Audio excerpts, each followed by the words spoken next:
آپ کی معلومات آپ کا چینل سمجھ ٹی وی، دلچسپ خبریں، منفرد تجزیے اور تاریخی حقائق پر مبنی ویڈیوز سبسکرائب کریں، ویڈیوز کو لائک کریں، اپنی قیمتی رائے کمنٹس میں دیں، بیل آئیکن دبائیں تاکہ کوئی بھی نیا ویڈیو مس نہ ہو۔ دیکھیں، سیکھیں اور سمجھیں، صرف سمجھ ٹی وی پر۔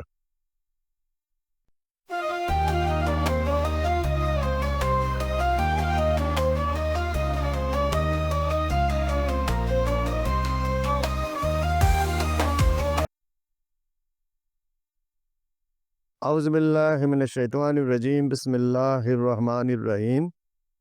وہ کون سے 8 مصارف ہیں جن کو زکوٰۃ دینے کا اللہ نے قرآن مجید میں حکم دیا ہے؟ قرآن مجید میں زکوٰۃ کے 8 مصارف کا ذکر سورہ توبہ آیت 60 میں کیا گیا ہے۔ اللہ تعالیٰ نے واضح طور پر بتایا ہے کہ زکوٰۃ کن لوگوں یا مقاصد کے لیے دی جا سکتی ہے۔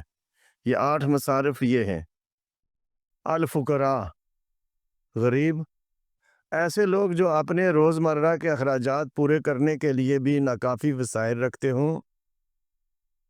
المساکین، مساکین، وہ لوگ جو شدید غربت کا شکار ہیں اور دوسروں سے مدد مانگنے پر مجبور ہوتے ہیں۔ العاملین علیہ، زکوٰۃ کے منتظمین، زکوٰۃ جمع کرنے اور مستحقین تک پہنچانے والے افراد۔ المؤلفات قلوبہم،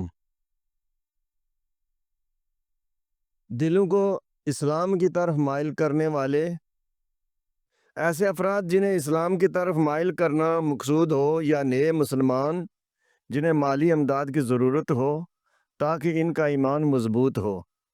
پھر رقاب، غلاموں کی آزادی، غلاموں یا قیدیوں کو آزاد کرانے کے لیے زکوٰۃ دی جا سکتی ہے۔ الغارمین، مقروض، وہ افراد جو قرض میں مبتلا ہیں اور قرض واپس کرنے کی استطاعت نہیں رکھتے۔